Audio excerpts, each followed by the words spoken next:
Sa simula, isang kwento ng paglikha mula sa Bilaan, Mindanao. Sa simula ay may 4 na nilalang at sila ay nanirahan sa isang isla na hindi hihigit sa isang sombrero. Sa isla na ito ay walang mga puno o damo o anumang bagay na may buhay maliban sa 4 na taong ito at isang ibon. Isang araw ay ipinadala nila ang ibong ito sa tubig upang tingnan kung ano ang kanyang matatagpuan. At nang siya ay bumalik ay nagdala siya ng lupa, isang piraso ng yantok at ilang prutas. Si Melu, ang pinakadakila sa 4, ay kumuha ng lupa at hinubog ito at hinampas ito ng sagwan sa parehong paraan kung saan hinuhubog ng isang babae ang mga palayok ng luwad. At nang matapos siya, ay ginawa niya ang lupa. Pagkatapos ay itinanim niya ang mga buto mula sa bunga.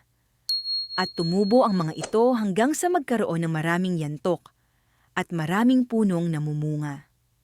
Ang 4 na nilalang ay pinagmamasdan ang paglaki ng mahabang panahon at lubos na nasiyahan sa gawain. Ngunit sa wakas ay sinabi ni Melo, "Ano ang silbi nitong lupa at lahat ng yantok at prutas kung walang tao?" At ang iba ay sumagot, "Gumawa tayo ng ilang tao mula sa pagkit."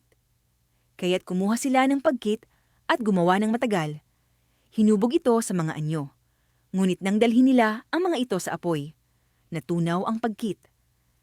At nakita nila na ang mga tao ay hindi maaring gawin sa ganoong paraan. Pagkatapos, ay nagpasya silang subukang gumamit ng dumi sa paggawa ng mga tao. At sinimulan iyon ni Melu at ng isa sa kanyang mga kasamahan.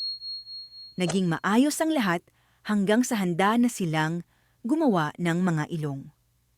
Ang kasama na nagtatrabaho sa bahaging iyon ay naglagay ng mga ito ng baligtad. Sinabi sa kanya ni Melu na malulunod ang mga tao kung iiwan niya sila sa ganoong paraan. Ngunit tumanggi siyang baguhin ang mga ito. Nang tumalikod siya, gayunpaman, hinawakan ni Melu ang mga ilong, isa-isa, at pinihit ang mga ito tulad ng ngayon. Ngunit sa sobrang pagmamadali niya ay idiniin niya ang kanyang daliri sa ugat. At nag-iwan ito ng marka sa malambot na putik na makikita mo pa rin sa mukha ng mga tao. Sa simula, isang kwento ng paglikha mula sa Bilaan, Mindanao.